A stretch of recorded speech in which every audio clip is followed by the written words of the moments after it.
Hi, everyone. Welcome to the Heart of New York show. I am so excited today. I got my good friend, Maestro Joseph Lento here, and he is going to be so interesting on the topics that we're going to talk about today. You will just be amazed. Please, you got to pay close of attention because I'm telling you, it's going to be awesome. You're going to really be enlightened about the school system in New York City. And just to give you an idea, I want to go over a little bit about you, Joseph. I want to tell everybody that you're licensed by the New York State as a school district administrator and as a teacher of orchestral music grades K through 12. In 1999, Joseph was named Lehman High School Teacher of the Year and New York City Department of Education, Bronx County High Schools PT of the Year. And in 2014, President Barack Obama named Joseph a National Teacher of Arts and Humanities. In 2017, United States Senator Christine Gillibrand proclaimed by letter that Joseph, a maestro, and cited his work as a model for all of New York State. United States Senator Majority Leader Charles Schumer also cited by letter Joseph's work in education since 1984 as exemplary. Joseph has also received letters of commendation for excellence from Presidents Jimmy Carter, George Hubert Walker Bush, and George Walker Bush. And this September, Joseph is launching on his online magazine, EduCentral? Yes. Education Magazine. Presently, Joseph is teaching music and introduction to psychology at the prestigious Maria Regina High School in Hartsdale, New York. Welcome, my brother. Well, thank you so very, very I much. tell you what a bio this is, and it's an honor and a privilege to have you here today. Well, it's We have so much to cover, okay, and I want to get right to it because it's going to be a show that you're going not to hear basically our opinions, but it's going to be educational. It's going to be enlightening, and you're going to soon find out. We're going to focus on the history and structure, okay, of education in New York. So let's go right to it. Joseph, when did education in New York begin? well, again, I just want to thank you for that wonderful introduction and the honor and opportunity to be here today. I get lots of questions about different things and related to education, and I really like to stick to topics that I think might interest people, especially people who are not educators. They often wonder about, how does this work? How does that work? And that's what we're going to do today. New York State is, one of the three largest states in the nation with a tremendous school system, well over 800 school districts, over 5,000 schools. It's enormous. So there's a structure in place that makes this run. And it starts with the New York Board of Regents. And the New York State Board of Regents is a group of 17 individuals with a chancellor and a vice chancellor. And they serve in, New York State's divided into 13 judicial counties or regions. And these regions service the school districts in those areas. Together and with advice of professionals over the years, they come up with standards that students should learn. And the responsibility of the regents is to articulate these standards and expectations to the school districts in New York. But they don't do that directly. They do that through the New York State Department of Education, which there's a commissioner. The chancellor of the Board of Regents for New York State is Lester Young, and Dr. Betty Rosa is the commissioner of education for the state of New York. Interesting, interesting. What is the power structure of education in New York? In other words, how does it run and who runs it? The two people I just mentioned, Dr. Lester Young and Dr. Betty Rosa. Dr. Young is the chancellor of the regents. He oversees the entire board. And Dr. Rosa is the commissioner. She's charged with taking those standards and expectations and articulating that to the school districts, who in turn have to carry that out. So interesting. With the Regents goes back a very, very long time, and we'll talk about that a little bit more later on. But they're not new. They've been around for over 200 years. Very interesting.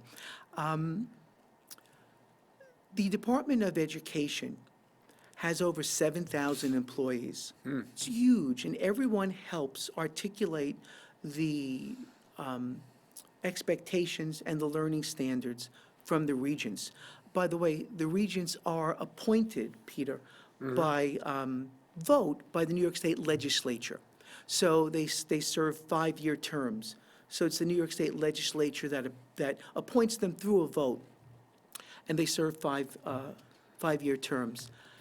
The Commissioner of Education is very interesting, is also responsible. You go to a museum, you go to a library. The commissioner is responsible for all things related to education, cultural, artistic. It's really a very, very important job, and Dr. Rosa does a great job, as does the regent, chancellor. Now, did you just say it, or did I miss it? What is the role of the commissioner?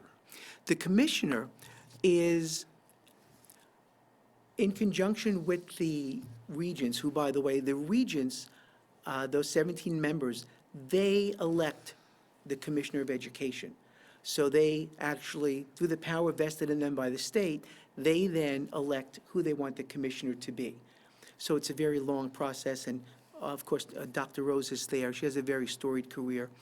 Dr. Rosa then will work with over 800 school districts to make sure that the standards and the expectations set down by the Board of Regents is articulated to the school districts. That's the very basic way it works. Is this how they got the term regents exams? That's a great question. Yes, that is exactly right. The Regents exams are a set of exams that basically are a check on what the school systems are doing. So it's just sort of like the way the government works with checks and balances. The Regents articulates the standards. The Department of Education carries that message through to the school districts. The school districts then are charged with coming up with the curriculum and so on to teach the children. And then in turn, that information is given back through Regents exams and other types of local exams. Now, who determines from that? Once it goes back and they do it, what happens after that? So what happens with that information is we get an idea as to how each school district is doing in terms of its academic success. And that's used to, in turn, adjust, articulate a different message, reevaluate what is going on, target certain students with certain academic interventions if necessary. So it's really a very nice circle where it's checks and balances, and it's always reviewing itself. Are you actually saying like this determines that some areas out of the 800 districts are smarter than others? Well, in education, we don't use that term particularly, but people do, and that's a good one, Peter, because everyone wants to know how smart, how well the kids are doing. So what we do in education is we look at the information and say, well, these particular students are not as successful as they should be. These students are very successful. What do we need to do to get the students who are not doing as well to achieve better? And that comes with reviewing these exams. Not the teachers, just these exams. Well, the exams and the outcome always determines and dictates different teaching strategies. Okay, now, who determines what students learn? That's a That, really good question. I love that question. You know, families always want to know, why is my child learning this or learning that, or not learning this or not learning that?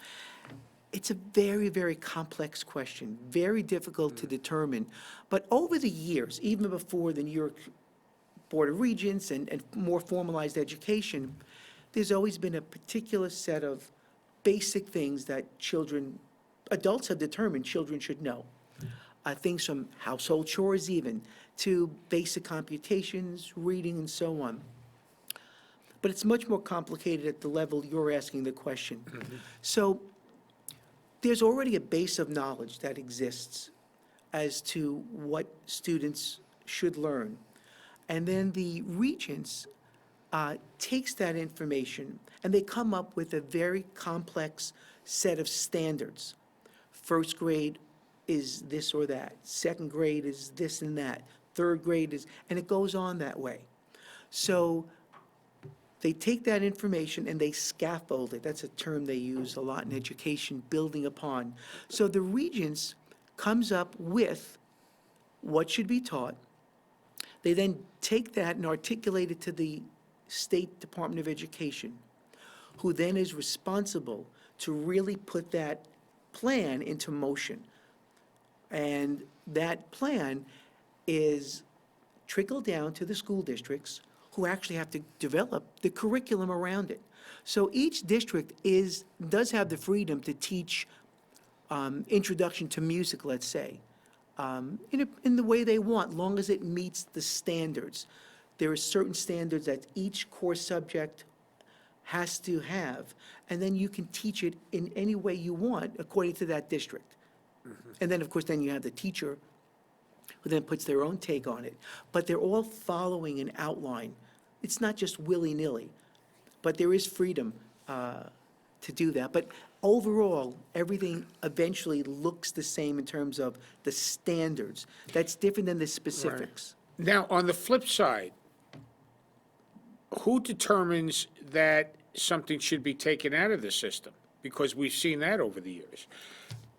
What do students learn? Now, what are the things that they want them to unlearn? That's a very good question. Education is always evolving. And sometimes for better, and sometimes people think for worse, and it's always been the case. So there's always a flux, if you will. Put this in, take that out. For instance, maybe students in first grade should learn ABC, but then someone would say, well, maybe students in first grade should learn A, B, C, D, and E. So there's always a push and pull, what should and what shouldn't be taught. But again, that comes down to the results that people are seeing, what the teachers are seeing, what they're reporting back to the state. And that's where it really comes from, that kind of reciprocal dialogue between the teachers and the state and so on. When I was in grammar school, I remember that when they had religious things, okay? And I remember that in the afternoon, half the class would get up that were Catholic and went to church. And that's not happening anymore.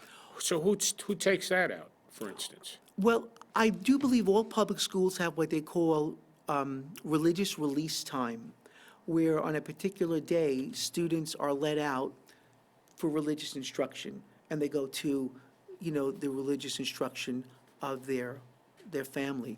So public schools were never really centers for religion in modern times. When we discuss this topic a little further later on, we'll get into that. But religion was in modern times, 20th century, it was never really part of the school curriculum. But children are released for religious instruction. No matter what they believe in.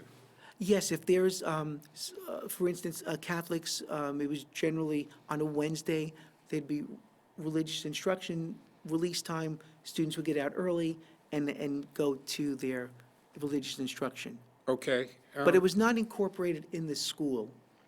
What does that mean? That means it was not, the religion was not taught in public schools. It's not taught, but they're allowed to get out. Yes, any student is allowed, if they have, and New York City did it for years, they called it religious release time, where they could get out and go attend their religious instruction. I know, I did it. Okay. Oh, you did? Sure. All right. All right. Now, how do schools work at local levels? Local level schools is something that, we've talked a little bit about on previous shows. Local school districts have a lot of latitude in what they can do, as long as they're following the standards. And by the way, folks, you can go onto the New York State Department of Education website, and you can look up the standards for any subject you want. You put in standards, curriculum, K through 12, and in there you'll find every grade level, you'll find every subject, and the standards basically are an outline of what has to be accomplished.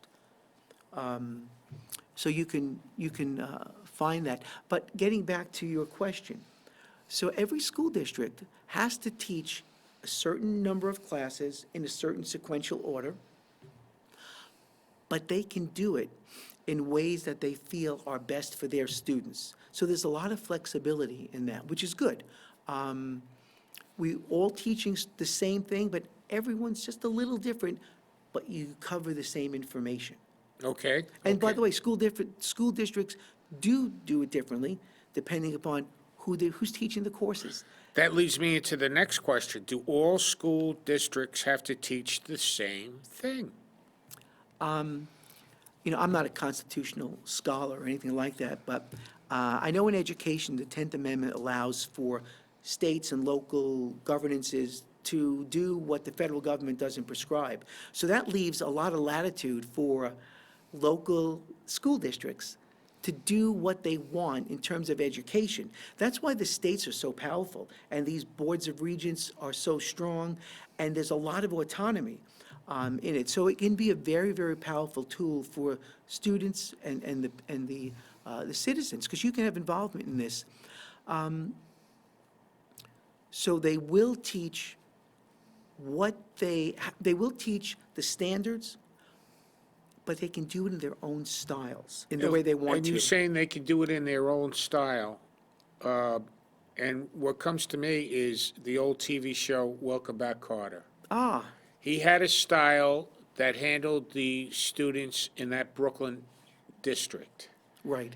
which we all know was, of course, it's television, but it was miraculous how they did that. Is it done similar today? Peter, that's another fantastic question, because as you're speaking, and one of the great things I love about being here is, we're having a dialogue. Yeah, we have some notes and stuff in front of us, but we're having a conversation, and I love the way it organically leads to things. What you're talking about leads right back to the Board of Regents. Those students were students that we would sometimes classify as special needs, special education, although at one time, special education had a different meaning than what it has now. But that's just another fun fact we can talk about. So Mr. Kotter was able to teach his students in a way that was conducive to their learning styles. And if we were taking that and not making it a comedy, those students all had something called an IEP, or an individual education plan, that lots of students don't have. And that simply means that they were identified as having certain needs that needed to be addressed. And in a special education classroom, which I've done a lot of work in, I started as a special education teacher, teaching global studies and instrumental music a long time ago. He can take the information, he was teaching them history, and do it in a way that's better for them. Now, you can say, well, why doesn't a teacher in other classes do that? Where there are children without an IEP? You might ask that. I would ask that. And the answer is they can, but they generally don't, because some students have more academic and emotional needs that need to be addressed, and some students don't, or they go unidentified. I really think everybody has an emotional need and likes to be taught in a certain way. So that's part of what Let I me tell do. you something. He is the modern day Welcome Back Carter. What we need is more Maestro Joseph Lentos around because he finds how well a student is doing. I think you're born with it. And he can adapt to the way he should be or she be taught. And that's a gift, brother. Well, That's a gift. thank you. I think all educators do that. Some of us might just articulate it a little bit differently, or, I do what I do. I don't really think about being But you love it. different. Well, sure, You love I it. do. It's in your heart. Well, it's, school was everything to me, still is. How this gets, if I can. Right. Gets back to the regents is, this is very interesting. The Board of Regents, about 1979, they came up with something called RCTs, which is a Regional Competency Exam. They realized that not all students were succeeding at the same level as other students. And taking a very demanding Regents exam just wasn't for them.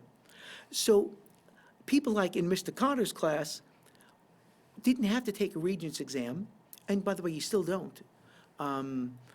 There are different ways to graduate. But those Regents competency exams were given to address the very question you asked. I'd like to know how New York determines how well students are learning. Yeah. We talk a lot about accountability. You hear that word all the time, accountability, et cetera. Look, everything happens in the classroom.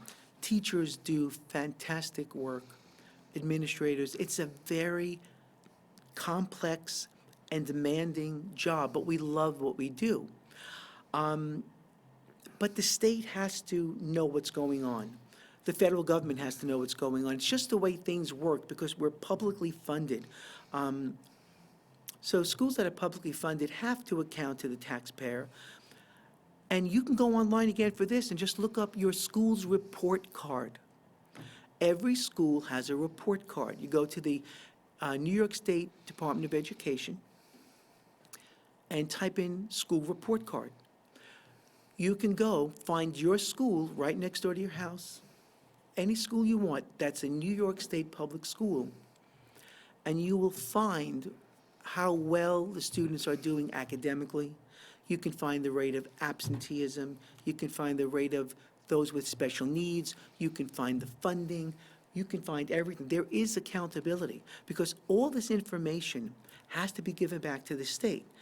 So not only through the regular report cards, but through the local exams. There are lots of districts that give local exams to their students. Grades 3 through 8, they take an exam, for instance. So there's always feedback going on to the state, and then in turn, they try to figure out how can we fix what's not working properly wherever it may not be working properly, which fortunately is not as widespread as a lot of people think. But it's there and it has to be addressed. Well, how do they determine and what do they do to address a school that's not doing well? How do they do that? Yeah, actually, over the years, there's so many different acronyms. I've been around a long time, I forget half of them. They would have what they call a SIR school, a school under Regents review, or a CINI school, school in need of improvement. But they would have people come into the school district and discuss these results. And from that point, then they would make recommendations. And it would be collaborative. It would be collaborative with the unions, the teachers, all the stakeholders, families. And they'd say, well, why isn't so-and-so why isn't this cohort passing Algebra 1? I'm just making that up. We have to fix that. So do we need more money? Do we need smaller classes? Do we need to have students evaluated? Maybe some of the students have academic and social needs that are not being addressed or have gone under the radar. So they come in and they do this big evaluation. And then we try to come up with a plan. So we sort of take it apart Incredible. and put it back incredible. together. You know, the last thing I really want to touch on real briefly, and because there's so many people out there wondering, and they hear all kinds of stories. I'm not asking about opinion. I'm just asking, are schools safe? That is something that I'm not, safe in which regard, Peter? Well, you hear about in other states what have happened. Oh, I see. You know. Well, not being an expert in that area, I can't really say. But they got metal detectors in schools now. but- These are kids. Yes, that's been a long time, by the way. Metal detectors were first introduced in the late 1960s, early 70s. So are students safe? I think we hear about when students aren't safe, and the New York City Police Department and other police departments really work hand in hand with local school districts to ensure that whatever safety issues there may be, whether it be on buses, subways, or whatever, is addressed. Excellent, excellent. That very important. I'm all for the NYPD Blue. I love you guys out there helping, protecting us, and protecting the schools at the same time. Joseph, it has been once again enlightening and a privilege to have you come on the show and explain things that I find, and I'm sure you all out there will find, are fascinating, okay, about our school system in New York. Thank you all so much. We're going to catch up with Joe again very shortly on another show, so keep in touch, and we'll see you soon. God bless.